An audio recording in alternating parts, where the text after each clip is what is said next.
Hi friends, I am Mushtaq Ahmad, Kalpataru bike service centre ಚೇಳೂರಿಂದ. ಇವತ್ತು ಈ ಜಾವಾ 42 ಬಂದಿತ್ತು. ಪ್ರಾಬ್ಲಮ್ ಏನಂದ್ರೆ ಇದರಲ್ಲಿ ಮೇಜರ್ ನೀವೆಲ್ಲರೂ ನೋಡಿ ಜಾಸ್ತಿ brake problem, rear brake system problem ಇರುತ್ತೆ. ನೋಡಿ ಅಂದ್ರೆ ಬ್ರೇಕ್ ಫೇಲ್ ಆಗುತ್ತೆ. ಅದರಿಂದ ಇವಾಗ ಬಂದಿತ್ತು. ನಾವು ನೋಡಿ ಇಲ್ಲಿ ನೋಡ್ರಿ, ಇಲ್ಲಿ ಮಾಸ್ಟರ್ ಸಿಲಿಂಡರ್ ಚೇಂಜ್ ಮಾಡಿದೀವಿ.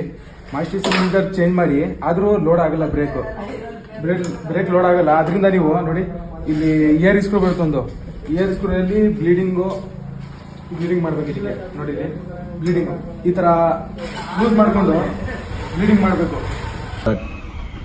ನೋಡಿ ಈ ತರ ಬ್ಲೀಡಿಂಗ್ ಮಾಡಿ ಒಂದು ಬಾಟ್ಲಿ ಇಟ್ಕೊಂಡು ಬ್ಲೀಡಿಂಗ್ ಮಾಡಿದ್ರೆ ಪಕ್ಕಾ ಕಾಂಬೋ ಸಿಸ್ಟಮ್ ಲೋಡ್ ಆಗುತ್ತೆ.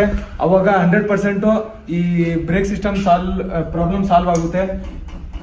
ಇದೇ ತರ ನಿಮಗೆ ವಿಡಿಯೋಸ್ ಬೇಕಂದ್ರೆ ಕಲ್ಪತರು ಬೈಕ್ ಸರ್ವಿಸ್ ಸೆಂಟರ್ನ ಲೈಕ್ ಅಂಡ್ ಶೇರ್ ಫಾಲೋ ಮಾಡಿ.